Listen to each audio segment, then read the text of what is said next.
Donc nous sommes ici à Vaux-Chavannes, au nord de la commune de Manet, dans le nord de la province du Luxembourg.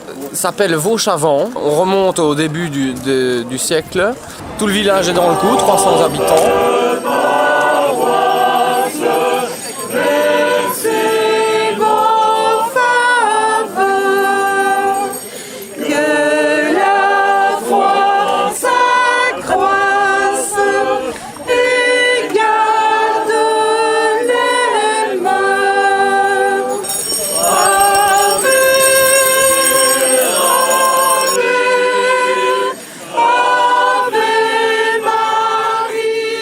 En tout et pour tout, vous avez combien de métiers? On a 63 métiers en activité représentés. Pour les plus anciens, c'est certainement beaucoup de nostalgie. Pour les plus jeunes, c'est une découverte, un apprentissage. Et bravo pour avoir mis la pédagogie aussi au cœur de l'événement et de donner l'occasion aux plus jeunes de voir ce qu'on faisait il y a à peine un siècle. Et un siècle, c'est rien du tout dans l'histoire d'une communauté. Pour vous, c'est une réussite quand je vois la... Total, c'est exceptionnel. On est dans le jus partout, on est débordé partout. Vous avez prévu combien de restaurants comme ça? Je vois qu'on cuisine de tous les Pour 5000 personnes. On a prévu pour 5000 personnes.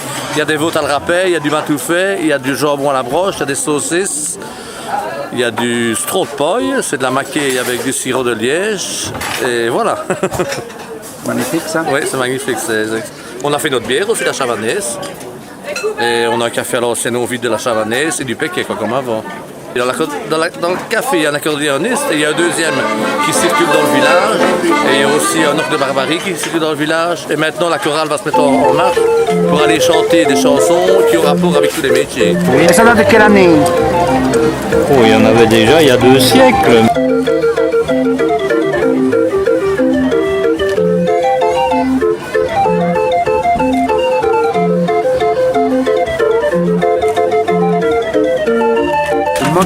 De quelle année elle date la machine? 1898. 1898. Et en fin de compte, ça servait à quoi? Ça servait dans les fermes pour faire tourner une batteuse ou bien dans les entreprises.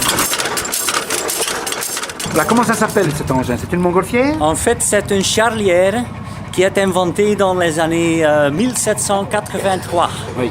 Mais un ballon comme ceci, pour le remplir, ça coûte combien? Quand il est rempli en hélium, ça coûte à peu près 5000 €. En essayant d'avoir toujours une sole le plus plat possible. Donc tu vois, ici la sole est plate, c'est bon quoi. Pas de souci.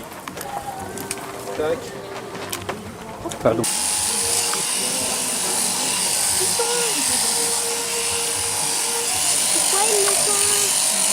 Un siège assis, il y a quand même les clous du dossier, de l'arrière-dos, de l'assise, des accoudoirs. Et au final, ça fait 900. Ça fait combien d'heures de travail? Je vais dire que pour quelqu'un de vraiment habitué professionnel, il y en a pour 3 heures. Oui, on aligne 3 piquets pour viser. Et ensuite, sur cet alignement, là, on peut planter une ligne de... On peut planter combien de sapins comme ça? Oh, pour faire une idée. Beaucoup de planteurs arrivent à planter jusqu'à 1000 plants par jour.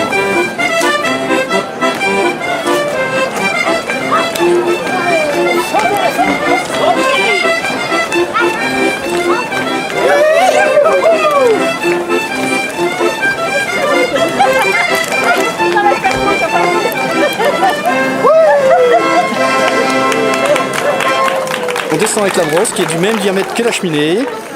Et on fait un va-et-vient, ce qui enlève toutes les suies, le créosote, etc. Et les gens n'ont plus de problème. Le boulet, c'est en quoi là? C'est un boulet? Le boulet est généralement en fer. Il fait entre 5 et 7 kilos. Et les branchages, vous changez à chaque fois? Et les branchages, en fait, toutes les brosses sont faites au diamètre de la cheminée. Au diamètre de la cheminée. Donc voilà.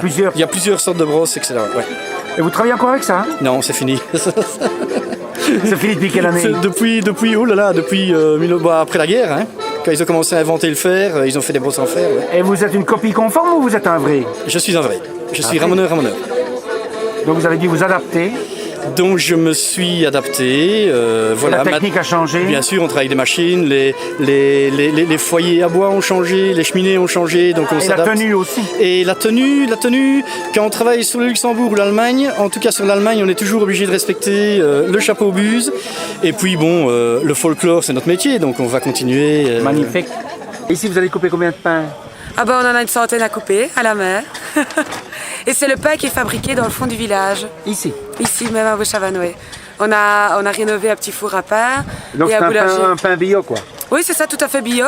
Les produits aussi, donc les œufs viennent de la commune un peu plus loin, le lait ici de Vauchavannes, la farine d'Audaigne et la viande d'un abattoir à Barvaux, donc c'est vraiment très local. Ici, c'est de l'épeautre qui vient de Verlaine, chez Joseph Berck.